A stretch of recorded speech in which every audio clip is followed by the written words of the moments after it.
Assalamualaikum warahmatullahi wabarakatuh. Perkenalkan, kami dari FRI 076 ingin mempresentasikan mengenai PPIC. Yang pertama kita perkenalkan anggota terlebih dahulu. Saya Surya, kemudian ada Sally, dan juga ada Nick. Bisa di next. Yang pertama ada penjelasan mengenai push system dan pull system. Push system adalah suatu sistem keputusan tentang bagaimana material akan mengalir melalui sistem dibuat secara terpusat. Berdasarkan keputusan ini, material diproduksi dan didorong ke tingkat sistem berikutnya. Push system yang khas adalah perencanaan kebutuhan bahan atau MRP. Selanjutnya ada pull system. Pull system adalah sistem di mana suatu item dipindahkan dari satu tingkat ke tingkat berikutnya ketika diminta saja.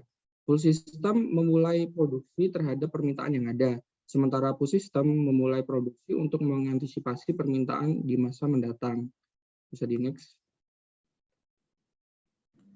Kemudian ada hubungan modul 0 sampai 5. Yang modul 0 berperan sebagai pendukung untuk modul-modul berikutnya. Kemudian pada modul 1 kita akan menggunakan data waktu baku yang ada pada modul 0. Kemudian pada modul 2 akan menggunakan data hasil forecasting dari modul 1. Pada modul 3 diperlukan data MPS dari modul 2. Kemudian pada modul 4 diperlukan data persediaan inventory JIP dan BOM pada modul sebelumnya. Pada modul kelima diperlukan data operation time yang ada pada modul 0.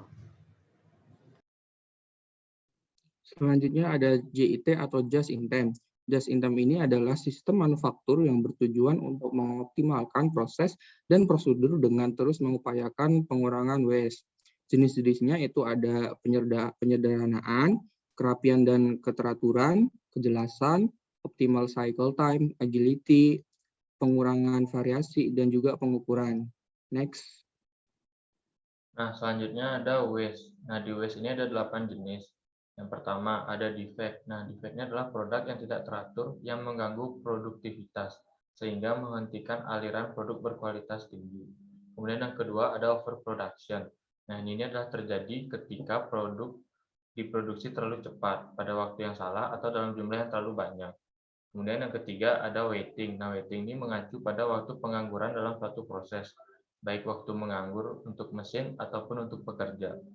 Kemudian yang keempat ada waste human potential. Nah, ini adalah merupakan kegiatan dengan tidak menggunakan pekerja dengan sebaik-baiknya. Kemudian yang kelima ada transportation. Nah, transportation ini adalah pemborosan yang terjadi akibat ketidakaturan dan tata letak produksi, serta penataan tempat kerja yang buruk. Kemudian yang keenam inventory. Nah, inventory ini seringkali terkait dengan produksi yang berlebihan. Produksi yang berlebihan dapat menyebabkan pemborosan persediaan. Kemudian yang ketujuh, motion. Ini adalah jenis pemborosan yang berkaitan dengan bagaimana pekerja itu bergerak. Kemudian yang kedelapan ada overprocessing. Nah, ini adalah jenis pemborosan yang berkaitan dengan proses berlebihan, seperti contohnya bongkar pasang. Nah, selanjutnya ada kaizen. Kaizen adalah konsep Jepang perbaikan berkelanjutan dalam segala hal. Nah, tujuan dari perubahan dalam lingkungan Kaizen adalah untuk menghilangkan pemborosan atau menciptakan nilai lebih bagi pelanggan secara kontinu. Kemudian ada alat-alat just in time. Yang pertama itu ada Kanban. Kanban ini merupakan suatu kartu perintah produksi yang berfungsi untuk mengontrol persediaan. Kedua ada 5S. Nah, ini merupakan sebuah istilah yang digunakan untuk menyebutkan metode pengaturan area kerja. Terdiri dari Seiri, Seiton, Seiso, Seiketsu, dan Shitsuke. Yang keempat, kemudian ada Pokayoke. Ini merupakan suatu teknik kontrol kualitas total yang memastikan produksi dari cacat. Yang keempat, ada Visual Factory. Nah, ini merupakan sebuah alat untuk mengembangkan, mempertahankan, dan meningkatkan visual pada pabrik yang akan menghasilkan pembuangan atau pengurangan sejumlah besar limbah.